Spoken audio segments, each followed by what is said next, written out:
If you're not careful, you get committed to too much stuff. If you suffer from overcommitment, that's the problem. A Philippine podcast show dedicated to help you thrive for greatness.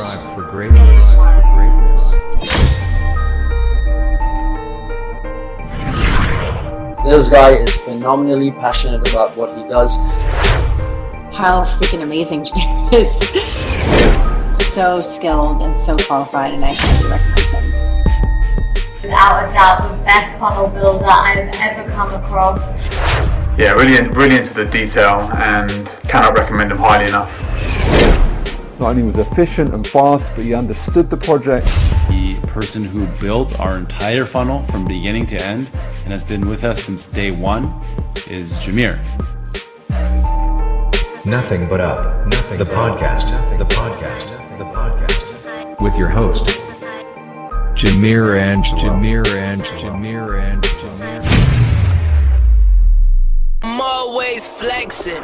And yes, we are on, baby. Welcome to the podcast. This is episode number 2. Put that in your record book. I'm coming to you live from a simple home office here in South Cotabato. So let's perhaps start off by giving my sincerest appreciation for everybody that has supported me strongly, families and friends, my business partners, my loving partners, especially my previous dance crew in Cebu. Love y'all guys. Special shout out to the Prime Sensation Dance Squad, Prime Movers, the Slugs, Cebu represent y'all guys. Miss y'all motherfuckers. Miss you, man. And would also like to give my sincerest appreciation as well to Joffrey Revelo, one of my closest friends and my wife's closest friends. Appreciate the feedback. To Jamie, Nene, thank you so much. Pansy, appreciate you guys. And for all the retards family that has downloaded the episodes and subscribe on my Facebook, YouTube, and Spotify account. So anyway, I think you just heard a snippet from Russell Brunson. If you haven't heard about him, look him up.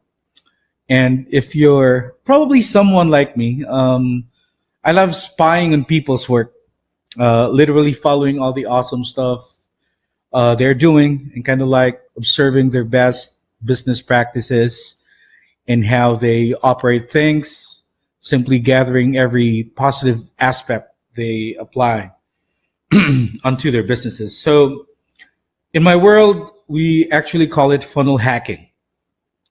So you see, Russell is the man behind ClickFunnels, the man with a genius mind, I'd say. He has opened doors for millions of entrepreneurs. You see, small and medium scale businesses. He also opened the doors for freelancers like myself. And just a little backstory, I've known about the concept of sales funnel way ahead.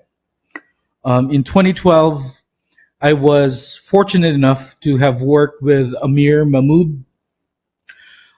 He was my first ever client.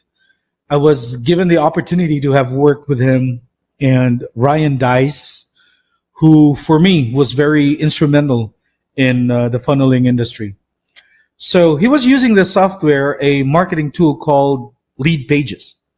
It's a tool that helps you automate your sales process. But in 2014, Russell launched ClickFunnels.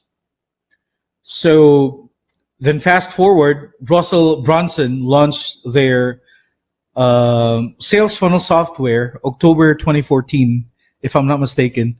And the company grew from, $100 million in the first 3 years. And currently, ClickFunnels has over 100,000 active users at the moment. So also ClickFunnels is now the fastest growing non-venture back-end software company in the world with a following of over 1 million entrepreneurs. He was able to publish and sold over 400,000 copies of his marketing books, popularized the concept of sales funnels, and helped tons and thousands of entrepreneurs quickly get their message across out to the marketplace. And currently, as of this year, 2020, Russell's training, teaching in software has created 728 millionaires who are in his exclusive club called the 2 Comma Club. So it's a fairly well-known game in the industry. But anyway, going back to the snippet of audio you heard at the start of this podcast, episode 2, Russell was talking about suffering from overcommitment. And that, and I would love to expound on that. And I think it's a cool topic to discuss on today's show. I just saw his video a few days back, was going through my Facebook news feed, saw the video, and since I've already been following him, I was notified about the latest video release he did, and I just really wanted to share this to you guys and bring this topic in to today's podcast. So you see, I think I fall victim to this most of the time.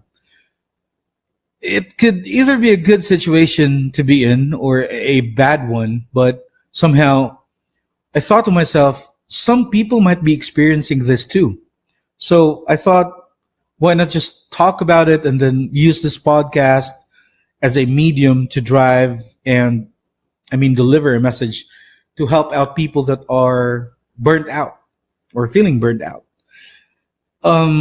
It's a fact. The pandemic has brought so much realization for you and I, even if you hate admitting it, but you're going through that. And I truly know that you do. And I know hundreds of people within my circle that have been experiencing the feeling of being burnt out. But the thing is I think it's not about being overcommitted. Some were caused because they got terminated or lost their jobs because companies are shutting down. They are left with literally nothing, new food to put on their plates, no money to pay for their bills, been roaming around trying to seek help or even ask aid, from the government. And I honestly feel for those guys, man. I feel them. That feeling of having nothing. I don't know about you, but I experienced it. So it was really stressful. The fact that you really couldn't think of a word to describe what you're feeling at that exact shit moment. But one thing's for sure, you will be burned out. Not because you are stressed with work, but they are on the opposite side of it. Yeah, right? So they got no job, none. No money, nothing at all. So who am I to say that I'm burned out, right? I have no right to even put that in my mind. Although this past few days has been quite a struggle for me because I've been suffering from acute gout arthritis attack, and most of my friends and family know about this, and I've been having this since I was in high school. And it really hurts like shit, man. You can barely walk. Your appetite, you lose your appetite. You're gonna be having sleepless nights because you're suffering about pain. And I've been through that stage, and it might just be a minor problem. And I know you guys might not give a shit about this, but I'm just sharing you what I've been through over the past few days. I've been accommodating and servicing clients. I have over 11 in my plate right now that I'm working. And just imagine a single day without me could really mess up the entire operation. So what do? I really need to put my ass into work, get my ass off my bed. Having to walk with so much pain from my room down to my office, sitting here, and then working. Just imagine that, right? But you see, I'm not complaining. And I'm sharing you this because I want you to know that there is hope. There is always light at the end of the tunnel. And to even take this to a much, serious note, I think I should be thankful enough that I'm burnt out because I'm swamped and overworking. Although I have, I'm suffering from so much pain with my gout attack. But I am still blessed. So I think I have no reason to complain to the man above about why is this happening to me, right? You understand that? You know that feeling? So when I was lying down, was trying to head over to bed, scroll down my news feed, saw Russell Brunson's video, I felt like I really wanted to share this over to you. And maybe this is going to be a good topic that we can talk about. Just to open the doors and widen your minds, and help you out. But you see, I am on the opposite side, but I am totally burned out, to tell you honestly. But this is not to spread or perhaps pass negativity to you. In fact, I want you to realize that whatever you're going through, it could be about work, it could be about money, it could be about relationships or anything. There is hope. I want you to remember that. And if you're someone like me, though, that's still, let's say, cooking up something, or someone that's blessed, I really need you to consider helping out people. Help people out. Call up a friend. Call your friend. Pick them up. I mean, if you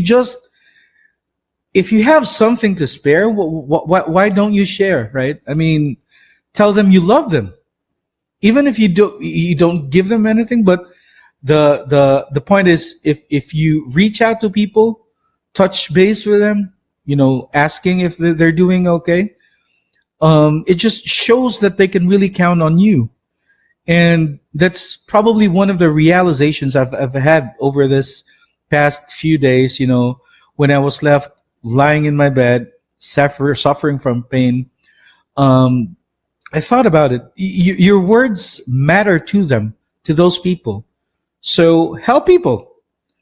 I mean, it's a cool thing to do, right? I mean, that's going to be one of the major things that you can probably share and, put the message across for people. There is definitely some hope at the end of all this fucking situation we're all in. But yeah, man, sweet, man, that was dramatic, and I apologize for that. But I just really wanted to get my voice out, get my mind across, just letting you know what I fucking feel right now. But I think everything's cool. So yeah, maybe let's take a quick break. When we come back, we'll have Dave, the proud owner of Famous Cansi, who will be joining with us today. So I'm going to be stretching my jaws during this break, as this one's going to be a crazy one, guys. I really love this guy. And since we're talking about the feeling of being burnt out, overcommitment, and how to overcome it, Dave is a perfect example on how to manage that problem. He's one of the few friends I know that looks like he has no problems. His laugh is so fucking contagious. So if you will be watching or hearing this podcast show, I would probably advise to prepare your jaw, man, because you will be laughing your asses out right after the break. So if you're stressed right now, tune in, don't go. Let's fucking laugh when we come back. Chill. As they say, food takes people to places. So during these crazy times, one can take his taste buds on a trip to Western Visayas by trying out one of its specialties. If you've ever been to Negros Occidental, you may have already tried its famous comfort food, Cansi. It's a dish made with slow-cooked beef shanks in deep sour broth soup. Bacolod City is particularly famous for Cansi. It's an iconic illonggo dish that is now available in Cebu. Good news for Cebuanos. You can now indulge with a bowl or two of Cansi in Cebu. Introducing Famous Cansi, located in the heart of Cebu. Open to serve you daily. To order, visit and message them on Facebook. Satisfy your craving and relieve that stress away. Famous Cansi, an iconic illonggo dish that is now available in Cebu.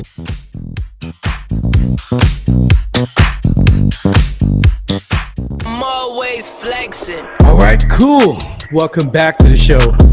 Jeez, man, if if you are someone watching this podcast, maybe on YouTube right now, or if you've seen our ad just a few seconds ago, right, you'll feel that that fucking mouth-watering food video you just saw. I mean, visit Cole's Cansi Facebook page and message them as soon as you can. Okay? Anyway, moving on to our show. I'm so honored to introduce this dude out to you. He is a proud native of Negros. He previously worked as a teacher in Negros, then moved to Cebu City after that.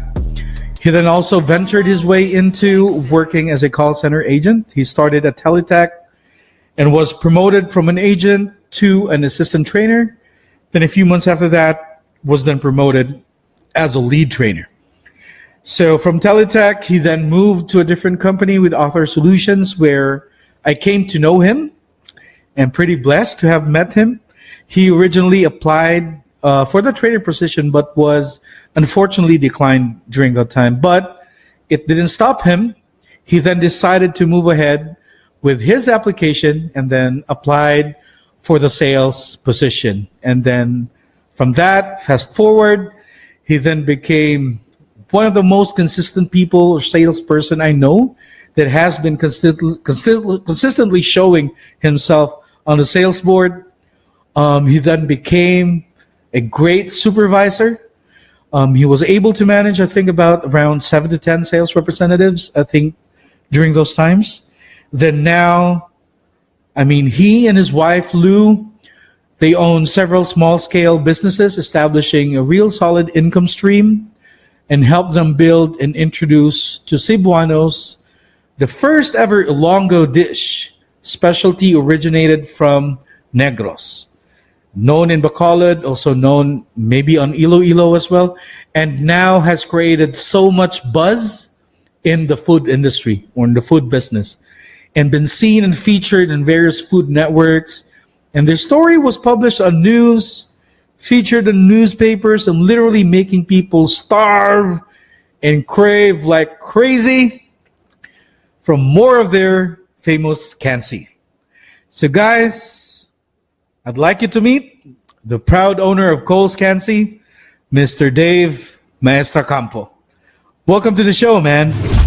Okay, it's great to be here, but let me call the owner, okay? I'm not the owner. My son is. His name is Cole. I'm just the cook It's here. named after your son, I think. How are you? I'm Good good, to man. talk to you I'm good. again. Dude, seriously appreciate you for sponsoring our show, number one. And secondly, for guesting. I know you're on a very tight schedule, man. And I appreciate you for being on board. It's always a pleasure. I'd stop everything I'm doing just for you guys. Holy shit. Seriously, huh? I was actually out there doing a lot of things, but hey, I had to put everything on hold. I need to talk to someone, a good friend of mine, and I'm very happy that you invited me to your show. And we're here, so let's get it on. I appreciate you for the support. Actually, look, Dave. Seriously, man. I mean, looking back to how you started, I want to dive right into this. So seriously, you were a teacher before? Yeah, actually, that would be my second course. Okay, my first course was I was into programming. So I graduated from LaSalle with a bachelor's degree in management information system. Cool. And I started to look for a job. Okay, and a year after I was still jobless, that was the time when I decided, why not do something else? So I took up education. I graduated and I took up the board exam, and it got me a certified teacher. But then again, after that, things still did not work out. So yeah, I am a teacher, a licensed teacher. I've taught before in a college in Bacolod, and Nice. and that was a long time ago. So. Yeah, I mean, everything happens for a reason, man. Because you wouldn't be here, in front of us if that's the case, right? So, I mean, Yeah. so from that experience, Dave, that you got, or I mean, you took out of that experience, you decided to move and went over to Cebu City, right, to try and venture for what better opportunities, if I may say. True, true. That's true. I stayed in Negros for over a year. I applied for a lot of jobs. I was not hired. I failed a lot of things. I went to Cebu to try something new, and that's actually a great move for me. When I got here in Cebu, I landed a job in just 7 days. I started working after a week after I arrived in Cebu. And it's about the opportunity. No matter what you do in life, if there's no opportunity that's being offered to you, you end up nowhere. Okay? Yeah, so that's true. You need to venture out. I mean, was it probably nerve-wracking? I mean, going to a place where the language barrier and shit. You know what I mean? From Ilonggo speaking to Bisaya. That was, I suppose, a drastic move, right? Actually, that's the great part, because you know what? Everyone has to adjust to you. It's not like you need to adjust to them. I remember one time when we were hanging out, in the office together, right? And you keep on telling us, I believe, one of our friends told us that you guys are speaking, Latin. In a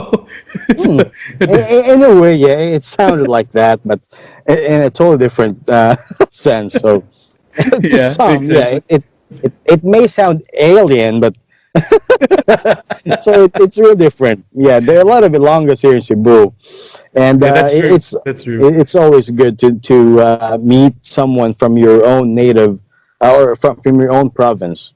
Yeah, true. And everywhere you go, man. I mean, same stuff happening here with me.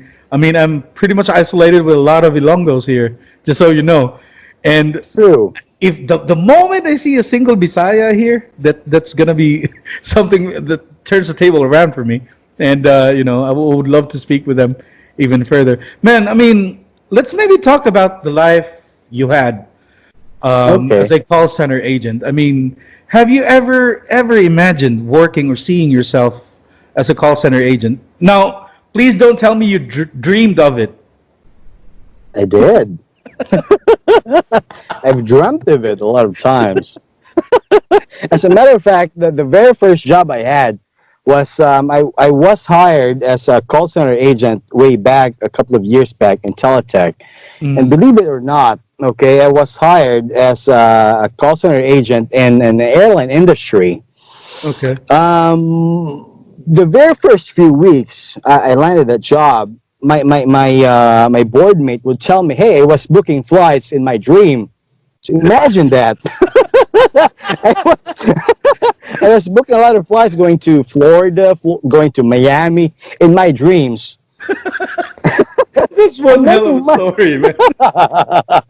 I believe you've had that experience as well. It's yeah, common to dude. I mean, I think the first few weeks, it was kind of like in the same situation, and it's one hell of a experience actually. Having to dream of something that you are.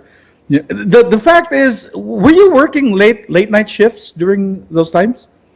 For over 10 years, 10 to 12 years, yes, I was in the night shift, and it's really it's something that you need to adjust to. Okay, it's a new environment. Your clients are abroad, so you really need to make adjustments with whatever you need to do to make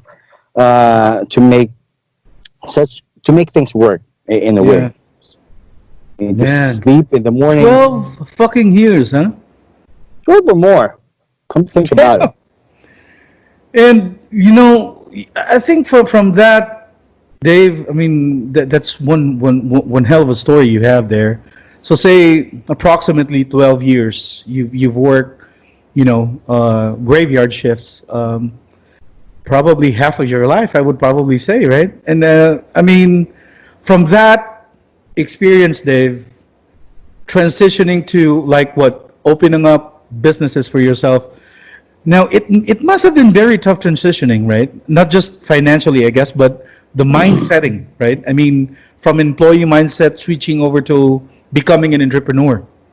True. It was not an easy process. Okay. Tell us more about it, Dave. Would really love to know, man. Okay. Now, way back, a lot of people would ask me, why don't you move up? Okay. I have been a trainer. I have been a supervisor. I have been a team leader. I could have been a manager even more if I wanted to. Come to think about it. If I aimed for it, if I stayed in that industry, come to think about it, okay? But the thing is, at the back of my mind, I always think that I need to do something that I have more control of, okay? I need to do something that would make me a better person, not just for my family, not just for the people I know, but most especially for myself. I know I can do a lot of things. But it's just that if you get stuck, okay, in a company, well, I'm not saying that it's not a bad thing. It's a good thing if you get promoted. But in my perspective, okay, I want to do more based on what I can deliver. Okay, that's the reason why. What the opportunity presents, I suppose, right? Yeah, what opportunity, whatever opportunity is being presented to me. So at the back of my mind, yes, I can be the best employee, okay, that any company can have, okay. But at the back of my mind, I can do so much more. I can be someone that can help a lot of employees out there, okay. I can be someone that can give an opportunity to a lot of people, which I could not do being as an employee. True. So that's the reason why I've decided, why don't I venture out? Why don't I do something wherein, well, it always pushes me, okay, to be uncomfortable in life. I need to be uncomfortable for me to be productive. True. That's the reality of it, man. I gave up whatever I have in that industry.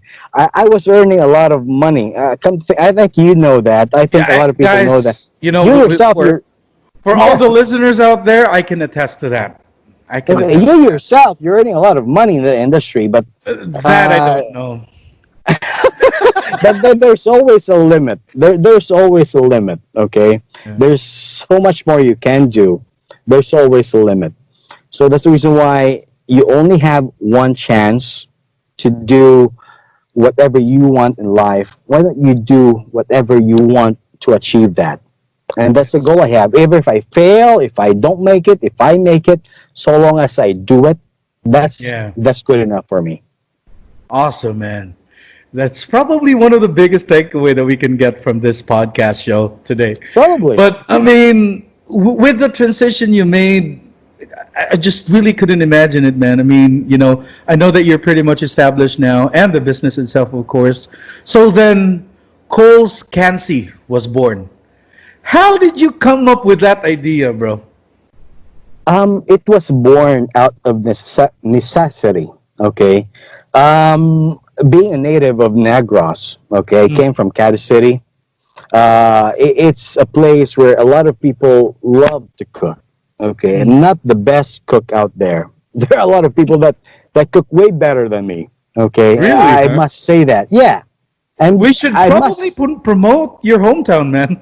We should go there. You should. Come to think about it, you should. Okay, now it was born out of necessity. I've ordered the ingredients that are needed for me to come up with that dish native from Negros, Cansi, which is Bacolod. It's really well known in Bacolod, in Ilo as well. It's really well known. I've ordered. We're using a fruit which is only available in Negros and some parts in Panay Islands. It's called Batuan. Okay, heard about it. Yeah, it's not available everywhere. It's only available to specific parts in the Philippines. We're very in a way, we're very lucky to have it in our province. That's why we're able to come up with this dish, Cansi. Okay, and I've cooked it and I've shared it to a lot of friends. I'm sorry if I was able to share it with you because you were in a different department. But I've shared it with people I know in the marketing department, with the finance department. A lot of them would come to our house, would say, "Yeah, this is a great food, a great dish," and they would come here. They would eat freely. No matter how many they eat, no matter how much they consume, everything is for free, and it suddenly became a pressure on me that, hey, whenever someone comes to our house, I need to cook them Cansi. And you are obliged to cook for them. in a way, yeah, I am obliged because that's the best that we can offer. Why not offer it only to people I know? Why not offer it to everyone who would like to have that taste, that distinct taste that Negros and Iloilo has to offer? Yeah, it's something unique. It's something that's fresh. It's something that's unusual for any tongue or any taste. It's something that's new, refreshing in a way. That's the reason why me and my wife, we decided, why not bring it to Cebu, share it to everyone. It's worth sharing. Not just the friends, but to everyone. And I think that's the exact reason why you've separated yourself from other, brands or maybe food businesses out there, man. I seriously think so. So, I mean, Dave, how's the pandemic treating you and your business, man? I mean, when I went home to Cebu, I think a few years back, I knew that you had a physical store locations for Famous Cansi. What happened to those locations, man? I'd be very, very honest with you. I've closed a lot of locations, not just in Cebu, but also in Mandaue. A lot of, if not all of it, I've closed. Really? When the pandemic hit, it had hit everyone badly, not just me, but every business people. It's we're bleeding. Okay, everyone is bleeding, and it's a matter of you deciding whether you go out there, you put yourself on the line. For me, honestly speaking, it's not me providing. It's not us, me, my wife, because we're in a way with the pandemic, we're short of manpower. Okay, we couldn't just hire anyone just to come to our house to help us out. Okay, we're very that would be suicide. Come to think about it, so we're just trusting people that we know who are not in a way affected by the pandemic. So we're very limited in terms of manpower. Okay, it's me, my wife, a few people that's helping us out, and it really took its toll, not just on me, but people I know, even bigger companies, bigger businesses. True, man. Okay, I mean, not just Cebu, but I think the entire world is suffering from it. Could you Dave? Could you probably tell me if the pandemic may have triggered you to go and transition online? Or was it the main factor why you tap social media in terms of promoting the product even more? In a way, yes. Because when we decided, we could just have stayed home. Okay, we could just have stayed home, drained our finances. Okay, well, it's true. It's the reality that we have nowadays. That's true. Not just for me, but for a lot of people. Okay, it's draining a lot of our finances. But in a way, we're thinking that the business that we have, it's not just about us providing food.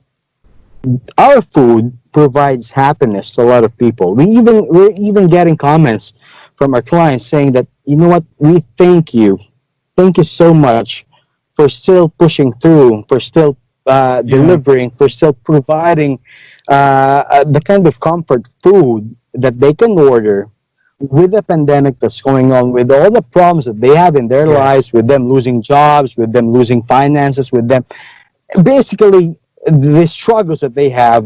Even if they can forget that for just a minute or two, it makes everything worth it. It makes everything and worth I guess, bro, this is as far as what I have observed from you. And of course, we know a lot of people, together. And you're like serving tons and tons of people that are fairly well known, not just in Cebu, but the entire Philippines, right? And I think that really was a realization for me, understanding who you were serving, who Cole's Cansi was serving, and it just suddenly hits me that maybe up until now, the most powerful marketing tool is through word of mouth. Do you agree? Agree 100%. Okay. We have clients. I would not be naming them. Okay. But we have big clients who controls, if not who have big influences. Influence, yeah. In Cebu, in Mandaue, and in Lapu-Lapu, everywhere. Okay. But I would be naming names. Sure, man. Just to establish credibility. Okay.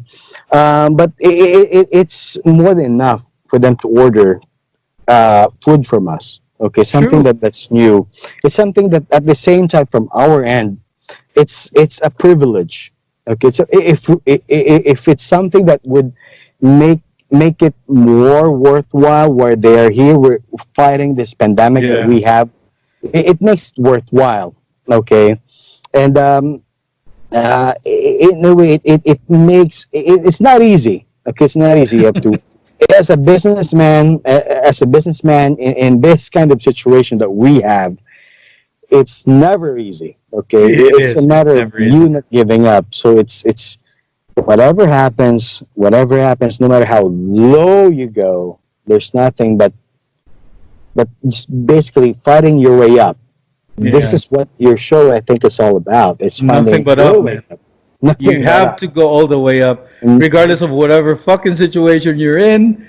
You gotta need to look up and go all the way up, man. And it's pretty funny, Dave. I mean, just trying to go back to, us talking about the power of word of mouth as a marketing tool. I think you can totally resonate to this because even if we don't drop names or whatever. The moment that person, right, tells another person, right, and they get to order from your Cole's Cansi through your Facebook page. And guys, if you haven't seen the page, I would really appreciate if you go there. You can see enormous amounts of feedback Cole's Cansi is having, and this really speaks for itself, right, Dave? And that must have been pretty awesome for you, man. So could you probably say that transitioning online was perhaps one of the best decisions you've made for Cole's Cansi as a business? It is the best decision that we've made as a business. Okay, because with what the power that online possesses, okay, your clients, they become your best sales team. Okay. When you give them the best that you have, they will share it to other people. They will say, hey, we got this food from this company and it's worth whatever amount of money that they're charging. They'll be sharing to their friends because it's something that's good to share. Okay. The food that we have, Cole's Cansi, it's not meant for just one person to consume. We make sure that it's more than enough for one person for it to be shared, because that's the whole reason why we came up with this in the first place. Yeah, we came up with the idea. It's really meant to be shared. It's the best of what Negros has to offer. We're offering it to Cebu. If we can offer it nationwide, we will. But manpower. With the pandemic, the pandemic that we have, we're offering it to as many as we can as possible. Yeah. So they become the best salespeople that you have. Okay, they'll share it to friends, they'll share it to family, and they are that credible. Okay, they won't be sharing. Like you, for example, you had a taste of Cole's Cansi in the past, and you won't be posting about it unless it's true. That would make you a big liar, okay, in the face of 1,000 people in the news feed. So it's something that's meant to be shared. It's something that's meant to be true in a way. It's something that's meant to be credible, and it's something to it's something that's worth sharing to make other people happy. That's the whole reason why that's the whole reason why we have it. Satisfied, fulfilled, fulfilled, getting all their money's worth. And Dave, I mean, man, this is such a great story to tell, man. And as going back, I really wanted you to be here because that's the idea of it. I mean, whatever crazy situation you're in, it could be the pandemic or whatever, relationships or whatnot. But at the end of the day, you're gonna need to move up, right? You don't have any reason to tell yourself that you're giving up. It's just not part of it. And bro, I mean, just a little backstory. Allow me some time, Dave, because I know I haven't told you about this, and I believe Macy did not bring this up to you as well. When I moved here in South Cotabato, Dave, from Cebu, 8 years ago, I had absolutely no idea how I could land a job fast. I was a college dropout, right? And the only decent, high-paying job I know is to work for a call center, right? So that's exactly what I did. Apparently, the closest from my location here was Davao City. It's about almost 4 hours drive from home. So I'm left with no clue how I can land a job here. I can land some jobs, but it's not going to be high paying as of what I was used to having in Cebu. So I was so freaking desperate to find a job. I was jobless for like 8 months, I think. Then Macy messaged you asking for guidance. So I know you two were close, man, and paved my way into your life. But you then advised us to you then advised us to try Odesk. It's now called at that time it was called Odesk. Yeah, true. And I immediately set up the account, and dude, the rest is history. So you are the guy who opened the doors as well for me in terms of doing freelancing. So I really appreciate you for that, Dave. And for that, man, I mean, if you didn't give that idea, I could have probably ended up back in the streets again. You know what I mean? So thanks, Dave, man. Appreciate you for that. Actually, I agree to half of it. Okay, I gave you the idea that the Odesk website is open for you to apply to for a job, but it's you all the way, you and Macy. Okay, the credit does not go to me; it goes to you and to Macy. Because if you have not done the things that you've done, if you have not applied, if you have not said yes to it, none of it would have happened. So it's not me. Don't give credit out to other people. Come on, man. I mean, it was you who opened it. Although you're maybe right about that. I did all the work. Macy did all the work for us. But if you were the eye opener, I would probably say, giving us a platform, where to go, how to go about doing it, and it was a great thing that really suddenly turned the tables around for us. As a family as a whole. And again, man, appreciate you for that. Dave, I mean, just trying to go back to the topic of today's show. I know that we talk about, at the start of the show, we talked about overcommitment and how to overcome the feeling of being burnt out. And as what I said, you were one of the few people I know that I've bumped into that seems like you're so happy despite some shit things happening to you. And I could attest to that. We were, trying to meet our quota monthly way back in the days, right? And then, no one could really break or really say that you are suffering or enduring struggles or problems during that time. You managed it well, man. So tell us, how do you freaking do that? How do you stay happy and not really feel burnt out? At least that we can say. Tell you honestly, if you don't really care, you won't feel burnt out. Wow. Again, I'm just being honest. Because if you do care, okay, like for example, if you're in a sales team, okay, in a way, I do care that I need to hit my quota. I do care that I need to help my agents to hit their goals. But in a way, half of it, I don't care, because you know what? If I do care a lot about it, I would lose my mind. So being burnt out, yeah, every day I'm being burnt out, but you need to step back. Okay, sometimes But you you're step. so cool at hiding it, Dave. I mean, nobody could even tell you. Even when we go out, grab some cup of coffee downstairs from our office, you just don't freaking care. You keep on laughing, and all of us were kind of like, how can we fucking hit our goal today? That's what beer makes you think. So, in a way, with all honesty, okay, with all seriousness, don't take life seriously, okay? Because if you do, you get burned out. Okay, Yeah. like if in our situation before, if you take it seriously, yeah, you need to hit $40,000 quota every month. In a team, you need to hit 200,000 more or less. Come to think about it, Yeah. who would want to go to work with that kind of pressure? But if you don't really think about it that much, if you don't really give it that much care, although yeah, you need to care about it, Yeah. but if you don't really pay much attention to it and just enjoy life, enjoy the people that you have, enjoy the opportunity that you have, you'd be able to deliver more. That's the Yeah. reason why we were successful, you and me. Come to think about it, and your wife Macy. I remembered Macy. Macy applied there before. She was hired. She was a top performer. She resigned. I applied there. Okay, and when she went back, okay, Yeah. Came back. I think the very first month, I think 2 months, most of the time, if not calling, she's crying on the floor.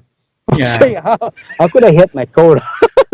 with her, she was considered new at that time, being that she was just rehired. But the kind of in a way, how would you call that? Maybe What they environment, maybe? the expectation, okay, that they Okay. have for her, being that she's really that good previously, okay, was she could hit her quota in just a month time, being a new agent.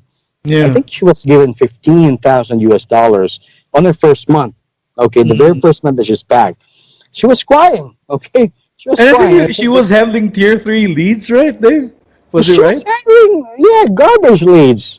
Garbage leads. People that don't talk to you. People that don't even answer calls. People that don't want to buy. Okay, she was crying every time she was dialing. At the end of the call, she in a way, a tear would fall, and that would signify another call. Okay, so it's difficult. And I remember they told her, you know what, you just keep on pushing on. You keep on pushing on. You to keep dialing, and you'd never know. You'd stumble into someone that would be willing to pay Yeah. whatever amount you'd be asking based on the kind of quality that you're selling. She did Yeah. that, and you know what? From that month, she got, I think, one of the biggest clients. Okay, that anyone Really? in that company could have had. I think she knows the name. But I forgot the name. But I remember the last name, though. I think Camp will be the last name. She knows him pretty well, man. Yeah, because that guy made her millions. So I gave her millions. So yeah, I remember that. I think I was her supervisor at that time, and You it's were, something yeah. that I think it's something that anyone, not just in the call center industry, but if you just keep on pushing on in life, you'd never know when you'll stumble into someone that would be able to help you. You never know you'd stumble to someone that would be willing to assist you in whatever Yeah.